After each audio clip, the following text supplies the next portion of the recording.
everybody inside the circle. Today, I am joined with a very, very special guest that you may know from hockey clubs such as Plymouth, Dartmouth, Loughborough University, HGC in Holland, Surbiton, and a very recent signing to the Canberra Chill in the Hockey One League in Australia.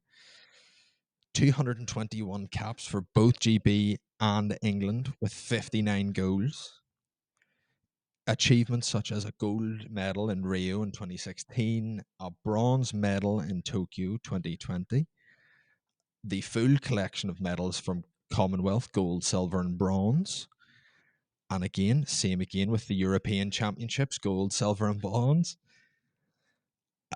I think the most notable achievement being the pitch named after you in Plymouth. You have a sports and exercise degree from Loughborough and an MBE that you got after 2016, and a baker and owner of Sticks and Whisk, Miss Giselle Ansley, MBE. Hello. That is some. That is some credentials. uh, yeah, my face has gone red. Good. That's all that matters. That's what I was aiming for. How are you doing? How have you been? Yeah, really well, thank you. All good on this delightfully rainy day here. Yeah, very well, Brilliant. thank you. Yeah, good. We had the rain yesterday, and it was horrendous. Yeah, that's here today. How are you after being back from Paris? Um, well, yes, we finished just over 4 weeks ago now, which the time has absolutely flown, which is crazy. But yeah, kind of had that bit of a come down from the Olympics as is usual. I think pretty much Yes. regardless of how you do or whatever, you kind of have that bit of a feeling where you're part of this unbelievable, show that's on for the world, and then suddenly you just kind of sat back at home and you're like, oh well, that was good, wasn't it? Yeah, absolutely. So yeah. Brilliant. Um, what got you into playing hockey at the very start? If we take it right back before any Olympic goals, what got you on the hockey pitch? Very simply, my mum. Oh, She's always played, and yeah, basically I was there from, being a wee one, when she would just put me in a pushchair on the side of the pitch and go off and play. So, I'm one of four, and all four of us did exactly the same thing, and we'd eat the halftime oranges, and yeah, just have a good brilliant. time at the hockey pitch. Oh, fantastic. Yeah. I think I think there's been quite a lot of hockey players that have started that way I of think so. Yeah. here, I have a match on a Saturday, stand there. Yeah. Yeah. I Behave. know my yes.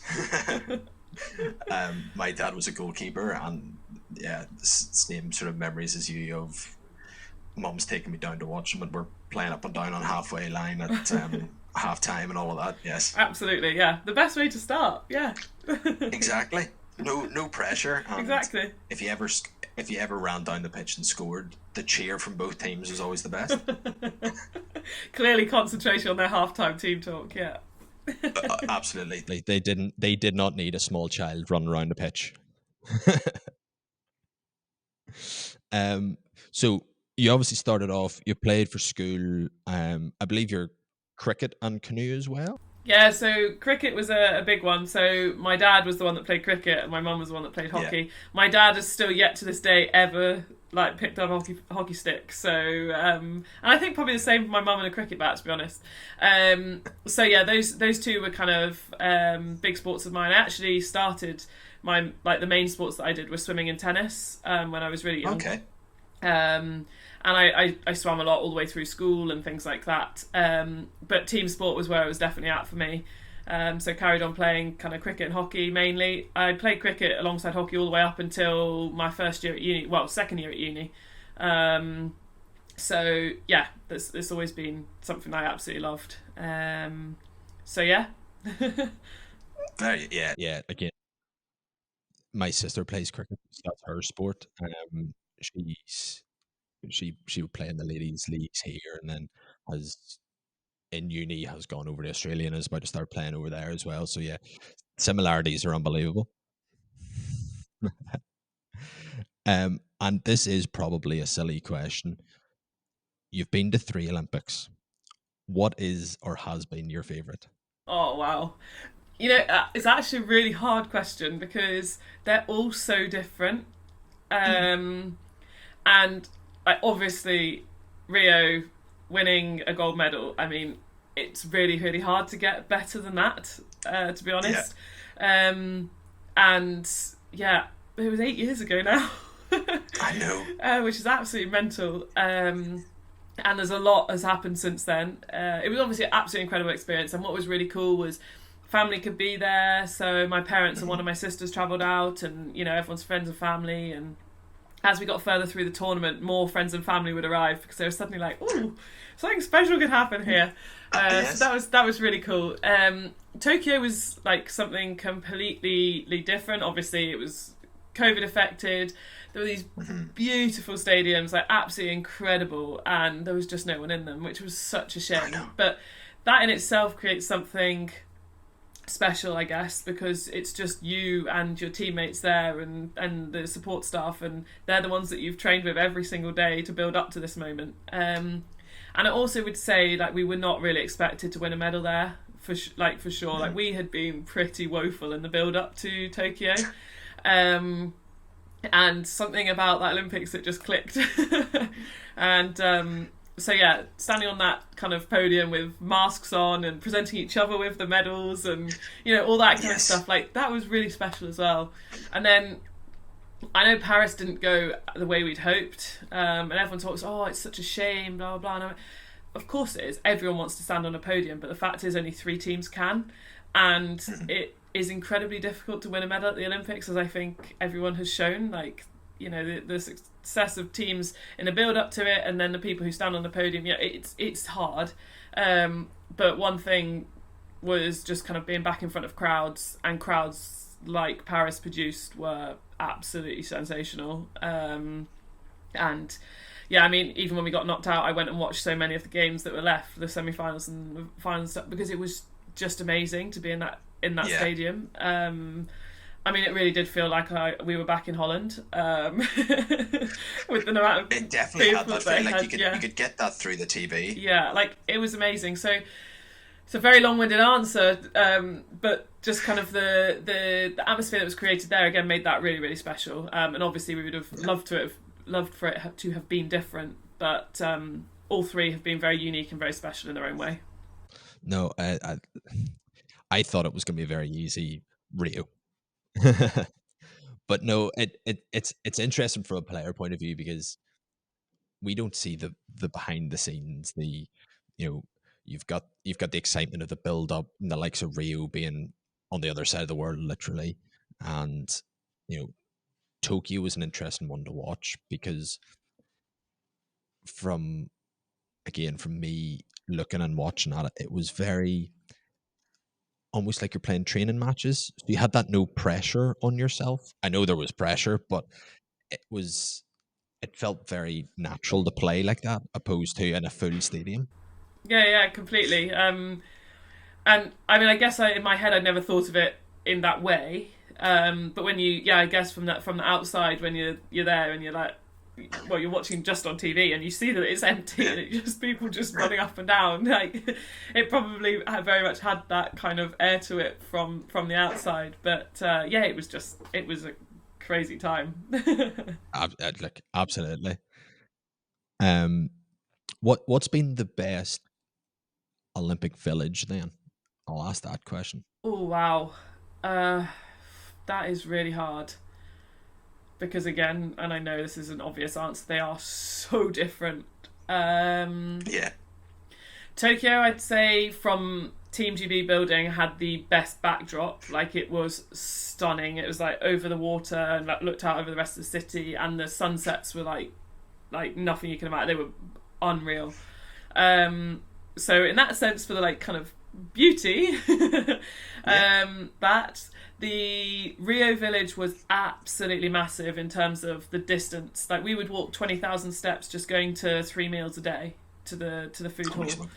Um, So, I mean, even people in our team started getting the little shuttle around the village because it was just so many steps to take, like to walk on top of them playing matches and back-to-back games and Yeah. stuff. And at night it was really cool, the way they lit it up, and there were pools outside all of the, because obviously it was going to be then a village for people to live, and there were pools outside all the buildings, and that was really cool. And then Paris, I mean, we could get a little glimpse of the Eiffel Tower. So they're all pretty incredible. Absolutely. Yeah, it's again an area of the games that we as normal people will never see. So it's always interesting to see what everyone's views are. I did so many laps in the last couple of days in Paris, just soaking it all up, because you're just like, you're never going to be there again. You're never going to see that again. So yeah, take it all in, because no one else gets to witness it either. Just those that are athletes and support staff, which is quite cool. Absolutely, it is amazing. My dad who works here did a bit of work on the Olympics, and yeah, he just says it's unbelievable. Yeah, it really is. So you're currently using Adidas. Correct, I am, and have done since Rio. Oh, brilliant! What stick are you currently playing with at the minute on shoes as well? I'm using the Chaos Fury Chrome Skin Point 2. So that's the stick that I use. I love it. I'm not just saying that, I genuinely do. And then I am wearing the... Which shoes is it? What shoes am I wearing? That's a really stupid... Oh, no. How can I not even think of them? What are they called? The Lux. That's what I'm wearing. Those ones. Yeah, those. But I've got them in the black. Oh, in the black. Yeah. Very good. Yeah, with the bright coloured sole. Brilliant. Yeah. Well saved. So I was literally like, panic! I'll tell no one, don't panic. What drew you to Adidas at the very start? So I basically had, I picked up a stick, and I had like, it was just someone else's at training, and had a play around with it. And I really liked the bow, and then I'd stripped another stick and saw it was Adidas underneath, and I was like, this is what I'm supposed to be using, clearly. So so then I contacted Specialist Sport to see what they, and I used their shoes for a long time already beforehand, because I just found them so comfortable, and the support in the Lux was, I mean, that's the one that I've worn for a long time as well. It was really good because there were orthotics in them, so they fitted perfectly. Oh, brilliant. So yeah, that's what drew me. I picked it up and loved it. So Again, it's great to see. I think that's how everyone picks a stick. yeah. Like the training, and they just go, "Oh, you've got a new one. Give me that." Yeah, let me try that. give me Yeah, that. exactly. Yeah, and then it's funny because Brilliant. a lot of my teammates use Adidas had used different sticks, and slowly but surely they've come to my stick. Oh, brilliant. All picked That's up always at great. training, like, oh, I'll try that one out, and there we go. That Chaos Fury, you obviously use it for nice big aerials out of the back line and drag flicking and all that sort of thing. Yeah, definitely. And I just find the point to, because it's slightly softer, which, especially because we play a lot in the cold in this country. Yes. So it just feels a little bit nicer on the hands. Yeah, oh, absolutely. We've definitely noticed a lot more people sort of going for a slightly softer stick. Again, I don't know if it is cold, wet weather here, and people value their fingers and hands. But yeah, definitely, you can still hit the ball nice and hard. Yeah, oh, definitely. The point one, actually, I've just messed around with when we've been like in Argentina and stuff, and then that is really, really nice. So I definitely think it's something to do with for me, it's something to do with the temperature, that's for sure. The next question, it's a big one, so be ready. What was more exciting to hear about? The MBE or the pitch being named after you? That one's quite easy, to be honest. The pitch. Yeah. Because that was just really special. It was just so sweet of the club. So yeah, I actually went and coached on it last week as well. Walked down the the ramp to it and was like, oh, this is mine. Although the funny thing is that my sister still plays at Plymouth. And she walks onto it. She said it doesn't say the Giselle Ansley pitch; it says the Ansley. So she's like, "It's mine." Yeah. And my brother fights about it being his. So it's a family pitch. Let's just say that it's easier. Yeah. Okay. We'll put it to that. Was that just a surprise call that you're getting that, or was there a bit of a? No, it was. Yeah. So Jamie Oxley headed up. Basically headed up the club. Was just messaged me and was just like, I really would like to do this. And then Jackie Dore, who's an absolute legend of Plymouth Hockey Club, Margin Hockey Club, was like, we'd really like to do this. And I was like, that is so kind. Thank you so much. I think it's fantastic. And then obviously you got the MBE. Again, that's just did the whole squad get? Yes, yeah, the Olympic squad all got it. And I remember, so I had to change the date of going to receive it because I didn't want to miss training. So I ended up getting it on my the only one from the hockey team on that day getting it, because the original date they'd offered me was a training day. So I was like, well, I can't really miss training. I think that probably says a bit about what I'm like. But and so yeah, I changed the day and I actually got it with one of the cyclists, Eleanor Barker. And yeah, it was really cool. So now every time I see her doing absolutely amazingly at every single Olympics that she goes to, it's quite cool to say, oh yeah, got my MBE with her. Absolutely. Yeah. Speaking of then training and other things, again, a normal person like myself, not the pitch name superstar. What's it like playing in different countries? So you're going to play in Australia.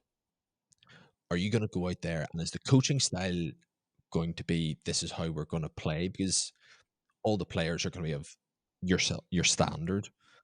Is it just a case of this is how we're going to play and we're just going to learn the formation and the attacking short corners, defensive short corners, or is there still that element of basic hockey training that goes on in those bigger clubs when you're sort of playing in multi-countries? Yeah, it's definitely a mixture of both, to be honest. It's still, you'll still see some of the really classic training drills probably that you'd see at any club.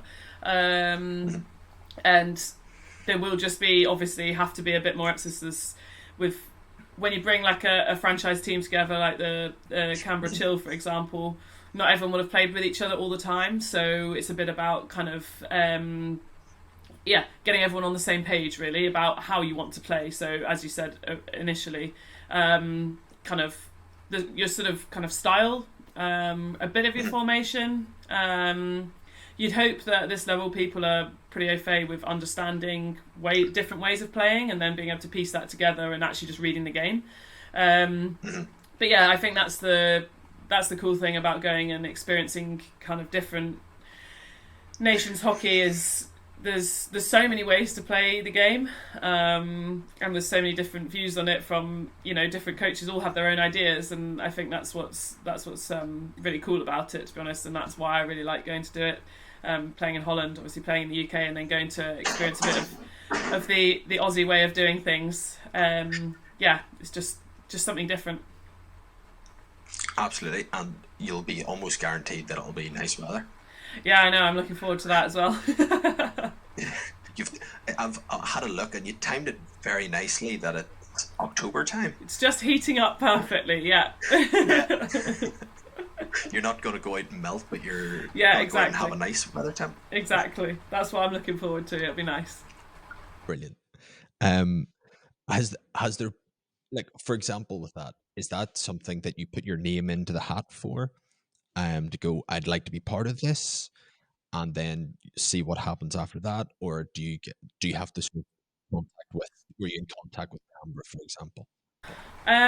So I actually got a message on Instagram from the coach and just asked if I'd be interested in a conversation, and I thought, you know what, yeah. I had absolutely no idea kind of what the what the conversation would entail or anything like that. Cool thing is, one of the girls that plays in the Canberra team played at Surbiton with us for a couple of years, so I know her already, which is really cool. That's good.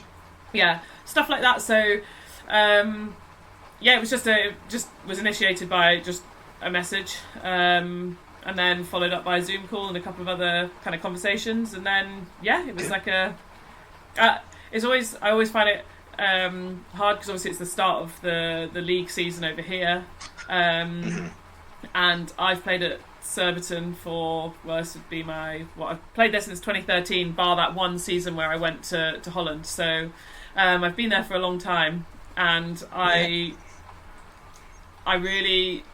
didn't feel like I could just leave them in the first half of the season without having a good couple of conversations with them as well. So yeah, did all of that, spoke to the coaches, spoke to the people at the club, and yeah, bless, Surbiton have been amazingly supportive of me going and doing it as well. So I'll have to make sure I return in one piece and can do a good job for them in the second half as well.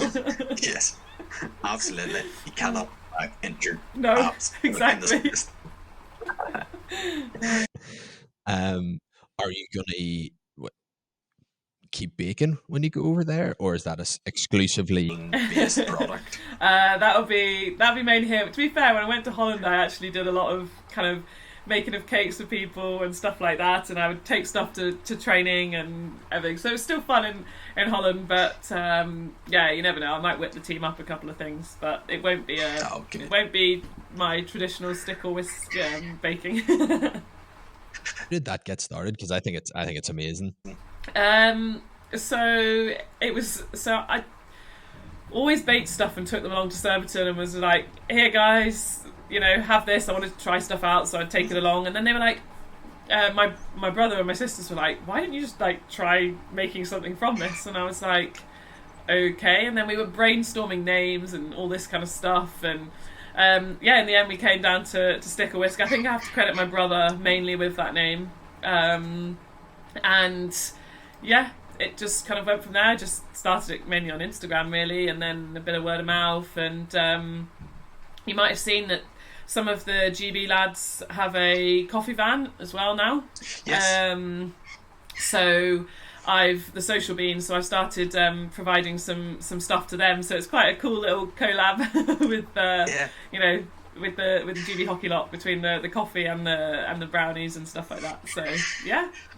Absolutely, because I saw when I was doing my extensive research for all of this, that you started it in 2020. Yeah. And I thought, oh, this was a COVID task that was picked up in lockdown, and everyone's gone, you have to stop baking because we're now just eating too much cakes and sell it to someone else. Because that's what happened in our house. Yeah, I think that happened everywhere, didn't it? The famous banana bread of COVID. She was the same, baking every day almost, and we had to go, you have to stop this, please. We are now having to go up a size in chowders, so please sell them. Well, I spent most of COVID rehabbing. So, because I just had surgery like 3 days before the country went into lockdown, I had surgery on my Achilles. Oh, no. So actually, I couldn't really stand up and do much baking during COVID, to be honest. But yeah, it was definitely something I baked, you know, for however long, and this was just something that just came up as something else to do alongside hockey as well. It's just, you know, enjoyable. Thing is, Amesy won't eat any of it. He's too disciplined. I'm like, oh, do you want to just try this for me? He's like, do you reckon you can give it to someone else? I'm like, okay, fine, whatever. that's ridiculous. I know. A Cookstown man like himself should be absolutely demolishing those. I know, it's ridiculous, isn't it? But never mind. I've seen some of the cakes. They look absolutely incredible. Oh, thank you. Thanks very much. That's no problem. It's something I'll never be able to do. It's a bit of a creative side that you can just, you know, you can always get better at it as well. So that's what's fun. Yeah, no, I think Emma gave me a few times to go, right, I have to do a bit like yourself, do like the Valentine's boxes and all those. So again, a bit of a conveyor belt in the family kitchen going around, and you could very easily tell which ones are mine. Oh dear. Oh yeah, it was bad. You said about your Achilles. You've had a couple of rough injuries. Are they all hockey initiated? And then what's the rehab with all of that? Like, what do you do? You get help from GB and England Hockey on how to get through it a wee bit easier and the way back to the pitch? Uh, yes, and yes to all of those answers, to all those questions. Sorry. I've had a fair few injuries, that's for sure. None of them fun. Being injured is never fun. I just like training and playing hockey, and when you can't do that, it's frustrating, to say the least. We get some really, really good support from GB in England. We are incredibly fortunate. So physio support, doctor support, all on site at Bisham where we train. Obviously access to scans and specialists, all that kind of thing. So then rehab is kind of set out for you. You work with the physios and the S&C coaches, kind of progressively kind of returning to the pitch, as it were. Obviously injuries all take, every individual's different for a start, and all injuries will take a different length of time to recover from. I've had some pretty hefty ones and some shorter ones, so it definitely comes down a lot as well to then your mindset when you're going through something like that. Like the timing of some of them is never ideal, but you miss tournaments or you miss matches or you miss large chunks of training, and it's not easy, but I think it makes getting back on the pitch all that bit sweeter, because you really realise just kind of how lucky you are to go out and play hockey every single day, as we are in the GB programme for sure. So I think it also teaches you a lot about yourself in terms of kind of your ability to motivate yourself, to be disciplined, to do everything that it takes, to get back out there and do the thing that you really enjoy doing, to be honest. Yeah, absolutely. What was your go-to thing? Was it reading? Was it obviously with some of the injuries you've had, you can't stand over and bake? Has it been listening to podcasts? What's got you through those bits where you are sort of a bit more, I'm now stuck? So one of the injuries that left me literally not being able to do anything was just before the Euros last summer, I slipped flicking and ruptured my LCL, and I was in a brace set at a certain kind of degree, and Ainsley went off to the Euros and I was literally at home on my own and couldn't put my foot on the floor and was like, right, what am I going to do? So it turned to watching as much sport as I possibly could, and I watched the whole Euros. Like I really do, just, that sounds ridiculous, love hockey, so I watched as much of that as I could, and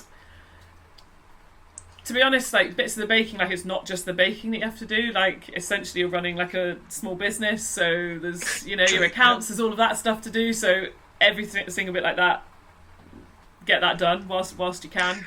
And I do some mentoring as well, for younger kids and upcoming kind of talent. So throwing yourself into that, and basically you're also just trying to recover from the rehab that you're actually doing, because you think, oh, there's an injury that you can't stand or whatever, but at Bisham there are so many things that you can still do. So I was in the pool, I was on the arm bike, everything, just because ultimately just because you got an injury it doesn't mean you can't do anything. Often there's always something that you can do or we can be working on. So I definitely wasn't short of something to do that, let's put it that way.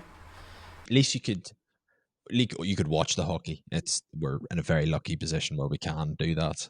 And so you mentioned mentoring. What is that, through hockey that you do that?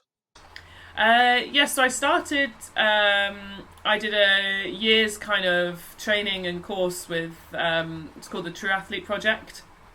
So I started doing that, and it taught you kind of a bit about how to be a mentor, and stuff, which was really cool. And I mentored a lacrosse and netball athlete So something completely different, obviously, to the sport that I do. And yes, we did that across the course of a whole year. And then from there, I kind of picked up mentoring of youngsters at Surbiton, who are in kind of the talent academies, or progressing into the first team. And it's something I really enjoy, to be honest. Just so they've got someone that they can talk to, bounce things off, and I really enjoy it. Oh, that's brilliant. Is that something that you would have loved to have had if you were when you were growing up? Yeah, I think for me, I was obviously down in South Devon at Plymouth, and I just played twice a week, and that was it. So it wasn't totally overwhelming, if that makes sense. Yes. Whereas nowadays, especially kind of up around the London area, there is so much access to hockey and to training, and more. And it's a point at which you're like, actually, you're still kids. And what's the reason that you pick up a stick is because you love it and you enjoy it. So I think that was a really important thing to get across to these girls, that you still have to be a teenager. You still have to have time to to see your mates, go to those parties or whatever it is. To do that stuff, because actually then you'll have more energy and you'll enjoy the hockey more when you turn up to it, because you haven't done it 10 times that week already, or you haven't rushed from school hockey to club hockey to the next sport kind of thing. And so I think that's the reason that I really enjoy doing it, is it gives them just someone else to talk to that has not necessarily done exactly as they have, but kind of has an understanding of what it's like from coaching them, and also from being part of the pathway myself at various points. Look, that is fantastic. We're probably in the same position here, where there is just so much hockey happening for kids. Like, they've gone through school, then club. You've got national bits and pieces and regional. It all adds up. And speaking to a few of the guys that would be in the club that I play for, like, it's almost an hourly thing.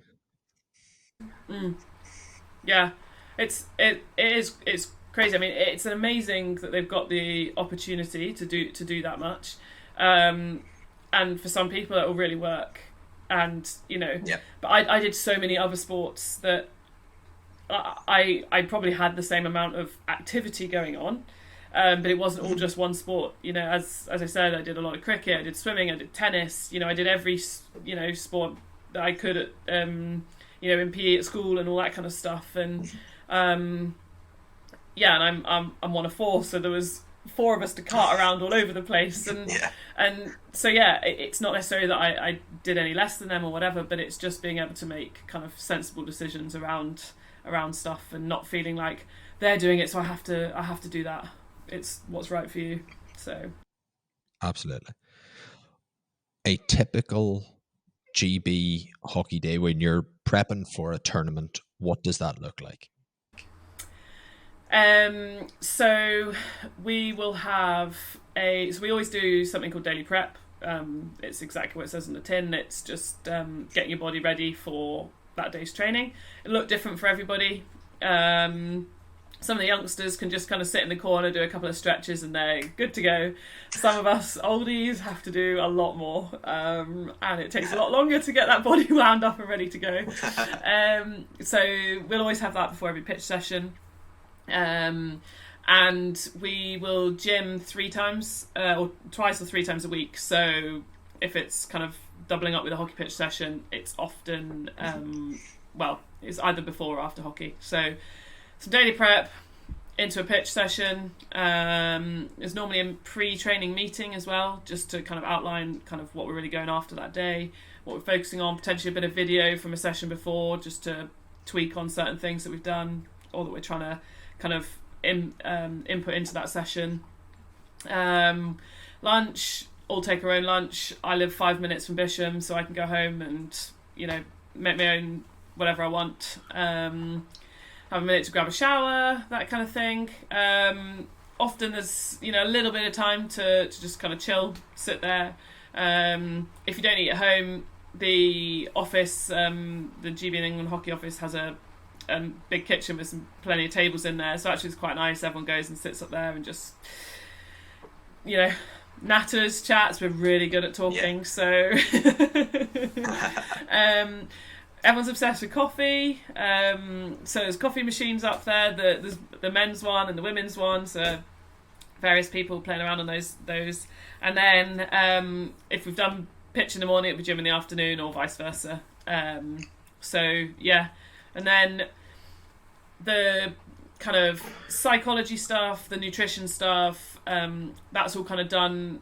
You organise that yourself, so it's not necessarily always big group sessions. It'll be yourself. We've got a analysis room which has got some computers in, which has got databases for every single bit of hockey you could possibly want to get your hands on. So again, that's often left to you to either look at the training sessions that we've done, or if you're prepping for a tournament, you can look at. If I wanted to look at what PCD Spain have run, I can look at every single one of them for probably the last 10 years. Cool. So there's all of that available to you, and then physio. Again, you kind of sort out around training and in your own time if you need it, and all that kind of stuff. So yeah, and then it's see you tomorrow. And is that like a 9 to 5 sort of scheduled out day, or is it? No. Our days are totally kind of random and different to. It's very much not a 9 to 5. Let's put it that way. Okay. Times can be all over the place, and I think the whole point of having, or not the whole point, but one of the reasons and the beauties of having a centralised programme is that it doesn't have to be 9 to 5, because is 9 to 5 necessarily the best thing for performance?